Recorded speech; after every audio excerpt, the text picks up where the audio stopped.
जो टकराव सामा है ना, इस वजह तो पानी जड़ा है उनके नाल टकरांदा जमीन के नाल, तो थल्ले थल्ले मिट्टी खजदी रहती, तो उतली भी बाद आके थल्ले डिग पौंदी है। मुड़ भी आके इत्थे टकरा रहा सड़क के नाल ही है, देखो बिल्कुल पानी सड़क के नाल टकरा रहा है। अस्सलाम वालेकुम, की हाल चाल ने मेरे बहन भाई, उम्मीद करना तुसीं ठीक हो। तो अलहमदुलिल्लाह से थोड़ी दुआवां नाल ठीक ठाक हैं। तो अज का व्लॉग शुरू करने तो पहले मेरी एक छोटी जी रिक्वेस्ट है कि मेरी वीडियो लाइक किया करो और मेरे चैनल को सबसक्राइब कर लो, ताकि मेरे हर आने वाली वीडियो थोड़े तक बआसानी पहुँच सके। जिथे भी रहो खुश रहो, बात रहो, हंसते वसते रहो, साड़ी दुआवां हमेशा थोड़े नाल ने। हाँ जी, तो माशाअल्लाह आज मेरे तकरीबन 5 फुल खेड़ पे ने पिछले, देखो 2 है खड़ोते ने, 2 ने तो 4 तो 5वां आया हो गया जी, 5 फुल ने। तो माशाअल्लाह मेरे बदामा का और गुलाब का बूटा दिन ब दिन वधदा जा रहा है। तो यह जेडे नाल दूसरे पौधे लाए ने बूटे शूटे, ये नहीं होंगे पे फिलहाल तो सुक गए ने, पर अल्लाह पाक खैर करसी, अल्लाह करसी तो हो पुसन थोड़े दिनों तक के भी, क्योंकि गर्मी बहुत ज़्यादा है, इस वजह से भी सोख सड़ गए ने। हाँ जी, तो भाई और ये खुरावड़े शौक ना खाते ने, तो इस वजह तो खुरावड़े जड़े हैं ना अग के उत्ते पकते पे ने, वेखो अग के उत्ते कोलियां के उत्ते रखे हुए हैं, तो टोआ पकते पे ने। तो इहदे नाल भाई होरी ते चाचू सफर होरी आए हुए ने, वो खुरावड़े बना रहे ने। नाल अल्लाह रखा तो मोहम्मद अजीम है, चाचू सफर की हैल्प करते पे, भाई होरी भी नाल ने उन्होंने। तो चाचू सफर होरें दे अंगूठे ते छुरी लग गई, तो खून वगदा पे उत्ते, हुण भाई होरी उंदे सुहा जी सटदे वंदे ने। चल मोहम्मद अजीम उठी उतना तो टाकी पाड़ के दे चाचू सफर टाकी पाड़ दे और कोई मकान जल्दी कर, कोई लीर बना दे चाचू सफर पट्टी वास्ते। ते अगे एक खुरावड़ा ने छेले है, चाचू सफर हुण तैयार होया पे ना थोड़े वालों।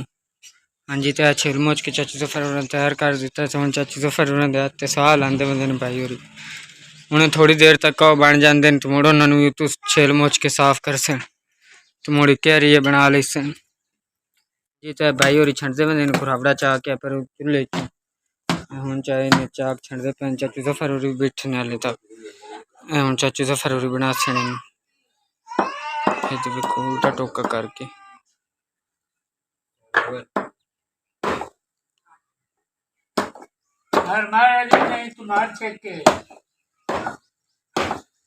देखो बड़ी मेहनत नाल छिलेंदे ने जी।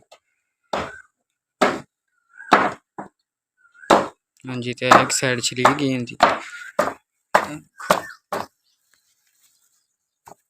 नाल। चाचू सफर होरां दे पे खंजर भी, और छोटी छुरी है चाचू सफर होरां दी स्पेशल, बड़ी तेज छुरी भी है, तो खंजर भी, ते नाल एक रफत में खड़ोती। माशाअल्लाह जी ईद का दिन सी, बारिश हुई है, बड़ा इंजॉय करने का मौसम बन गया, मौसम बिल्कुल ही ठंडा हो गया। ते ओ 2 खुरावड़े बने पे ने, हाले तक पिछले 2 बने सन चाचू सफर हो रही, एक बना रहे ने, तो एक विच पे हाले तक अग दे अग बलदी पी थले। हाँ जी चाचू सफर तेन बनावन कितना टाइम लग सी? अच्छा, आधा घंटा लग जासी चाचू सफर हो आंदे भी इन्हन बनावन ते। हुण चाचू सफर हो आप साफ करूँ इन्होंने तो।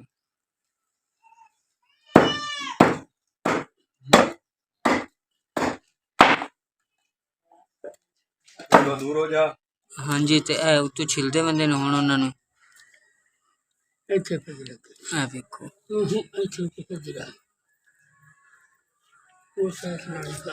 इस तरीके खल लाई जाती उत्तों, जिवें चाचू सफर होरी लांदे पे ने। भाई और फत्ती खुरतन खुरावड़े चाचू सफर होरी उत्तों छिलते पे ने, छिलन तो बाद काट के, काटन तो बाद पकसे मुड़ जा खावन के काबिल हो सन। हाले तक तो पहले मेहनत है, हाले छिलन तक मेहनत हो रही है। चाचू सफर और दूसरा भी तैयार हो गया उसी जेड़ा आग दे विच पे ठीक। ते खुरावड़े कटी गए ने, हुणे कटीजे तैयार हुए पे ने, हुणे थोड़ी देर तक उत्थे चूल्हे ते पका लई सन। ये वेखो माशाअल्लाह मझ सुंदी पे, ते ओ अल्लाह कीता सू पई माशाअल्लाह। ते ए वेखो भाई लाला भी आया खुलता है, मालिक कहते कोल कोई नहीं, असी यहाँ फिलहाल तो आए। तो वेखो अल्लाह किता मझ सू पई। हाँ जी, हुण बैठी है, तो या उठाई उस टाइम मझ सू पई माशाअल्लाह। हाँ जी, तो मैं तो मोमना आया से बाहर घूमते फिरते असी आखे भी चलो बाहर तो वेख कि माहौल या सूरत हाल है। तो बाहर आए हैं तो वेखे तो गुमाच सुनती पी है तो अल्लाह किता सू पई है। चल के हुण वेखने हैं भी कट्टा है कि कट्टी। हाँ मत कट्टा है कि कट्टी है।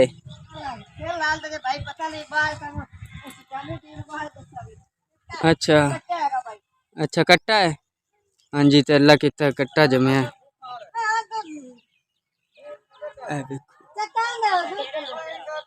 कट्टा जमे जी।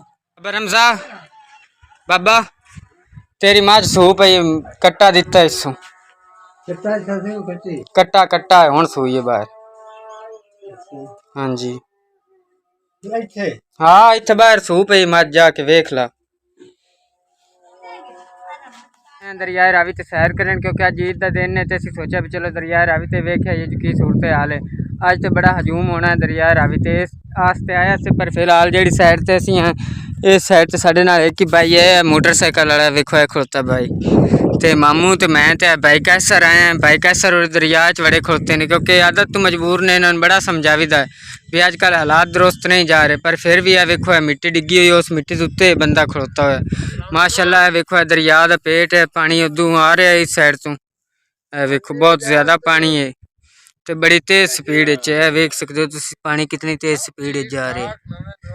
वेखो है पानी की स्पीड है।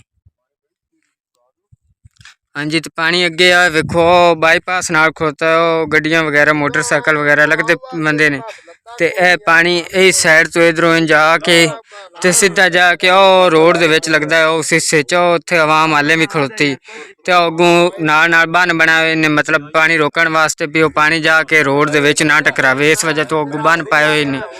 ते हुण चलने उस साइड ते उत्थे चल के वेखने भी की सूरत हाल है। फिलहाल है असी दरिया ते फिरदे बने वेखो है तिल गड्ढे हुए ने हाले तक छोटे छोटे ने होर थोड़ी अरसे बाद पाक जैसे मुड़े तिड़ा की मेहनत भी अलहमदुलिल्लाह असी करने हैं जितनी हो सके तिल वढींदे ने मोल ते टकराओ सामा है ना इस वजह तो पानी जेड़ा है उनके नाल टकरांदा जमीन के नाल तो थल्लों थल्लों मिट्टी खजदी रहती तो उतली भी बाद आके थल्ले डिग पौंदी है पे मिट्टी नाल ए वेखो ए सूरत हाल है। ए साडे आउण तो बाद डिग्गी है जिहड़ी है मिट्टी डिग्गी पई ते ये पानी दिन ब दिन जिहड़ी है जमीन गड्डी हुई है इस ते असर हो रहा है इस पानी का जिहड़ा दरिया का पानी वधदा जांदा है इहदा असर इस साइड ते मार कीती हुंदा दरिया। हाँ जी तो ठंडी हवा चल रही बहुत अच्छा माहौल बने हुए इतने बड़ा प्यारा सुबह सुबह बारिश भी हुई है ईद का दिन है तो सुबह सुबह बारिश भी हुई है इस टाइम धुप निकली हुई है। हाँ जी तो दरिया के नाल नाल ही असी जा रहे हैं मोटरसाइकिल से है वेखो दरिया के नाल नाल है बाईपास बाईपास से है दरिया के विच इतना फासला है बे पत्थर सटे हुए ने नाल नाल सड़क दे